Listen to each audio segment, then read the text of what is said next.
राधे राधे दोस्तों, आप सभी का मेरे चैनल पर स्वागत है। आज मैं आप सभी लोगों को योगिनी एकादशी व्रत की कथा सुनाने जा रही हूँ। कृपया करके इस वीडियो को पूरा जरूर सुने। भगवान श्री कृष्ण ने पांडु पुत्र युधिष्ठिर को आषाढ़ कृष्ण पक्ष की योगिनी एकादशी का महत्व बताया था। श्री कृष्ण कहते हैं कि जो कोई मनुष्य योगिनी एकादशी का व्रत करता है उसके सभी पाप नष्ट हो जाते हैं। यह व्रत स्वर्गलोक की प्राप्ति कराता है।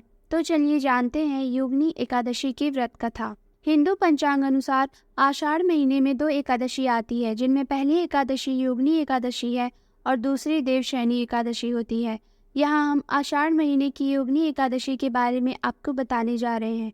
ये एकादशी बेहद खास मानी जाती है। कहते हैं जो कोई मनुष्य विधि विधान से योगिनी एकादशी का व्रत करता है उसे बड़े से बड़े पाप तक से मुक्ति मिल जाती है। इस व्रत को करने से जीवन में सुख समृद्धि आती है। अगर आप भी योगिनी एकादशी का व्रत रख रहे हैं तो इस पौराणिक कथा को अवश्य सुनें। योगिनी एकादशी की पौराणिक कथा अनुसार महाभारत काल में धर्मराज युधिष्ठिर ने भगवान श्री कृष्ण से कहा कि हे त्रिलोकीनाथ, मैंने आपसे निर्जला एकादशी की कथा सुनी। कृपा करके अब आप मुझे आषाढ़ माह के कृष्ण पक्ष की एकादशी की कथा सुनाइए। इस एकादशी का नाम और माहात्म्य क्या है, सब मुझे विस्तार से बताने की कृपा करें। तब भगवान श्री कृष्ण ने कहा, हे पांडुपुत्र, आषाढ़ महीने के कृष्ण पक्ष की एकादशी का नाम योगिनी एकादशी है। इस व्रत को करने से सभी पाप नष्ट हो जाते हैं। यह व्रत इस लोक में भोग और परलोक में मुक्ति देने वाला है, माना गया है। इतना ही नहीं, यह एकादशी व्रत तीनों लोकों में प्रसिद्ध है। अब मैं तुम्हें इसकी कथा सुनाता हूँ, जिसका ध्यान पूर्वक श्रवण करो। अलकापुरी नाम की नगरी में कुबेर नाम का एक राजा राज्य करता था, जो भगवान शिव का बड़ा भक्त था। उनका हेममाली नामक एक यक्ष सेवक था, जो पूजा के लिए फूल लाया करता था। हेममाली की अति सुंदर स्त्री थी, जिनका नाम विशालाक्षी था। एक दिन हेममाली मानसरोवर से पुष्प लेकर आया, लेकिन कामासक्त होने के कारण वह पुष्पों को रखकर अपनी स्त्री के साथ रमण करने लगा। उधर हेममाली की प्रतीक्षा करते करते जब राजा कुबेर को दोपहर हो गई तो उन्होंने क्रोधपूर्वक अपने सेवकों को उसका पता लगाने के लिए कहा। सेवकों ने उसका पता लगाकर राजा को बता दिया कि क्यों वह पुष्प लेकर नहीं आया है। सेवकों की बात सुन राजा कुबेर ने हेममाली को बुलाने के लिए कहा। तब डर से कांपता हुआ हेममाली राजा के सामने उपस्थित हुआ। राजा ने कहा, तूने मेरे परम पूजनीय भगवान शिव जी का अपमान किया है। अब मैं तुझे श्राप देता हूँ कि तू अपनी स्त्री के वियोग में तड़पेगा और मृत्युलोक में कोढ़ी का जीवन व्यतीत करेगा। राजा के श्राप देते ही वह तत्क्षण स्वर्ग से पृथ्वी पर आ गिरा और श्राप के अनुसार वह कोढ़ी हो गया।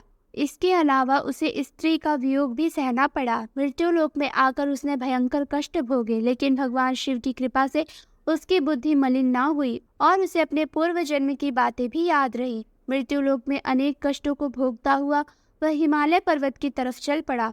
कई दूर चलते चलते वह मार्कंडेय ऋषि के आश्रम में जा पहुंचा। ऋषि को देखकर हेममाली उनके पास गया और उन्हें प्रणाम करके उनके चरणों में गिर पड़ा।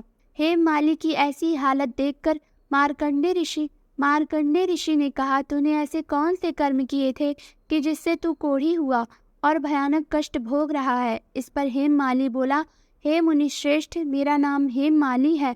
मैं प्रतिदिन राजा कुबेर के लिए मानसरोवर से फूल लाया करता था।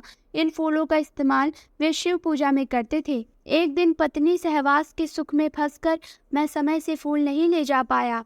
तब राजा कुबेर ने मुझे कोढ़ी बनकर दुख भोगने का श्राप दिया। अतः कृपा करके आप मुझे कोई ऐसा उपाय बताइए जिससे मुझे मुक्ति मिल सके। इस पर मार्कंडेय ऋषि ने कहा, हे हेममाली, मैं तेरे उद्धार के लिए एक व्रत बताता हूँ। तू आषाढ़ माह के कृष्ण पक्ष की योगिनी एकादशी का व्रत रख।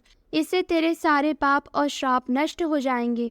महर्षि के वचन सुन हेममाली ने विधि पूर्वक ये व्रत किया। इस व्रत के प्रभाव से उसे अपना पुराना स्वरूप मिल गया और वह अपनी स्त्री के साथ सुखपूर्वक रहने लगा। भगवान श्री कृष्ण ने कहा, हे राजन, जो मनुष्य योगिनी एकादशी का व्रत करता है उसे 88,000 ब्राह्मणों को भोजन कराने के बराबर फल की प्राप्ति हो जाती है।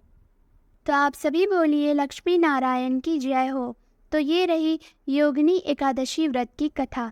अगर आपको हमारी ये वीडियो पसंद आई हो तो हमारी इस वीडियो को लाइक करें और इसे ज़्यादा से ज़्यादा शेयर करें और ऐसी भक्ति कथा कहानी सुनने के लिए हमारे चैनल को सब्सक्राइब करें और कमेंट सेक्शन में जय लक्ष्मी नारायण की लिखना ना भूलें। तब तक के लिए राधे राधे, जय श्री हरि।